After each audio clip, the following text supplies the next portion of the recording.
we can't fight for our own to go home safely, what's the point of fighting for wages and conditions if you're not there to enjoy them?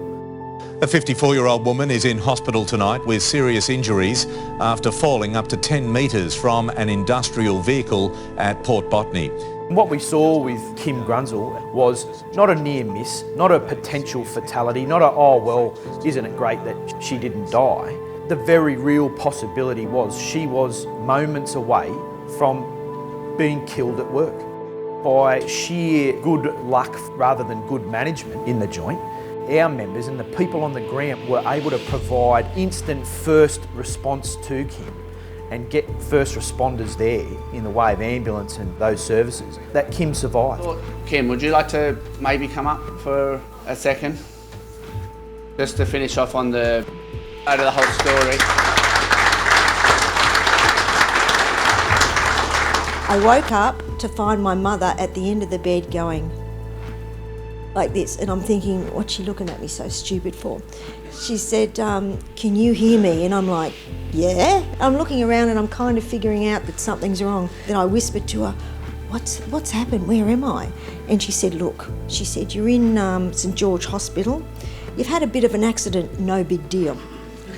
That's how I got told. And I couldn't understand why everyone's walking in the door was bawling their eyes out while they were looking at me. I'm going, dude, it's fine, I'm good. And they're going, oh, I was a first responder. And even then, I didn't understand it. But I knew they went in on strike. That was the first time I'd heard the in-depth story.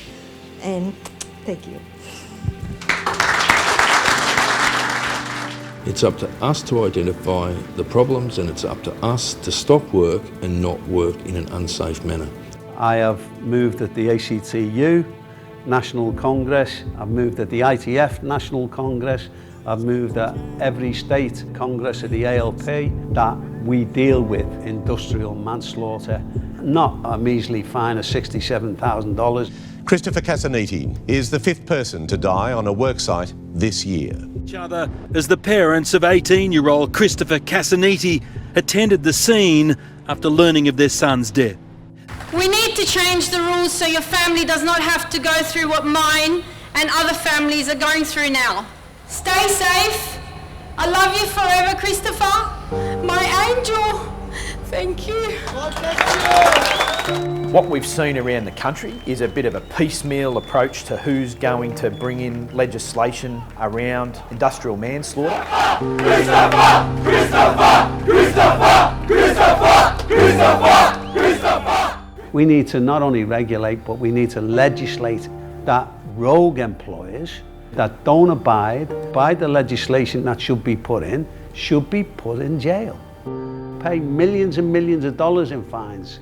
That won't replace a life, but it will deter a lot of these rogue employers and builders out there not to do what they're doing and cutting corners in respect to workers. Meanwhile, they've already gone to the Fair Work Commission and accused us of industrial. If no one's forcing them to make that decision, I know what decision they're going to make, the one they've made for generations, which is get on with the job, and if you die at work, we'll find someone else to replace you. Is safety through solidarity. We are developing a huge safety agenda based on practice, based on linking the power of workers on site. There's no use having a specific representative for safety running around doing all of the jobs that should be carried out by workers. Safety has to be policed on the job. Or even I was going to open up to the floor if... We are determined to set up a national education unit and a national safety unit.